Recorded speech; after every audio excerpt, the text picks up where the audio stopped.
Si tu penses que le Nigeria est venu faire du tourisme tout frais payé, tu peux swiper direct. Attention spoiler. Ok, ils ont pris 2-0 dès le début, mais je pense qu'il ne faut pas les enterrer aussi vite. Leurs données sur le Blue Lock sont si périmées que mon pot de moutarde au frigo. Ils sont face à un Blue Lock qui a muté en 1 mois et demi, ils pensaient affronter Cell deuxième forme et ils tombent sur Perfect Cell. Bien sûr que ça pique. Et pourtant, je trouve que le Japon les sous-estime. Izagi a déjà scanné et transcendé leur système, comme Mahoraga après son adaptation. Mais autour de lui, ça joue avec une confiance un peu trop insolente. Et ça peut vite devenir dangereux si personne ne prend le Nigeria au sérieux. Parce que Kaneshiro est malin, il nous fait vivre le match à travers Kuzo et perso je kiffe ce personnage. C'est lui la voix off. Ses expressions de panique s'adressent direct au lecteur. Moi, il me fait penser à un Shikamaru adulte, brillant, dépassé par la méta, mais à la recherche d'une solution pour renverser la vapeur. Et si Kaneshiro insiste autant sur ses doutes, c'est que le Nigeria n'a pas dit son dernier mot. Et puis, il y a Onazi. Pour l'instant, il sourit, il rassure, mais à mon avis, il va devoir passer la seconde. C'est le buteur d'une équipe championne d'Afrique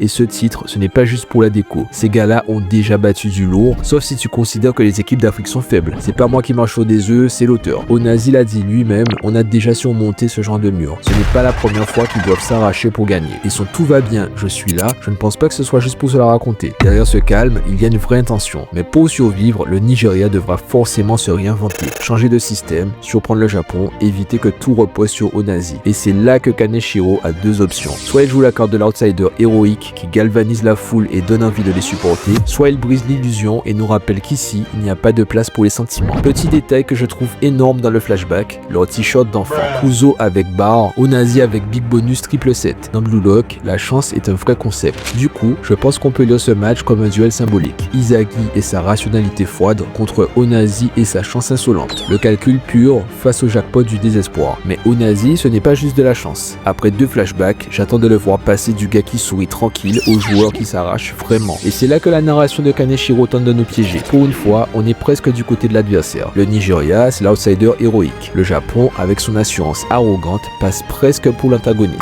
Famille contre individualiste, guerrier contre machine. Mais attention, 2-0, c'est le score de la suffisance. Dans le foot, c'est trompeur. Et narrativement, c'est un appât. Kaneshiro peut nous faire croire que le match est plié pour mieux nous surprendre. Alors, le Nigeria, simple faire valoir des progrès du Blue Lock Japan ou véritable outsider qui se transcende quand tout semble perdu.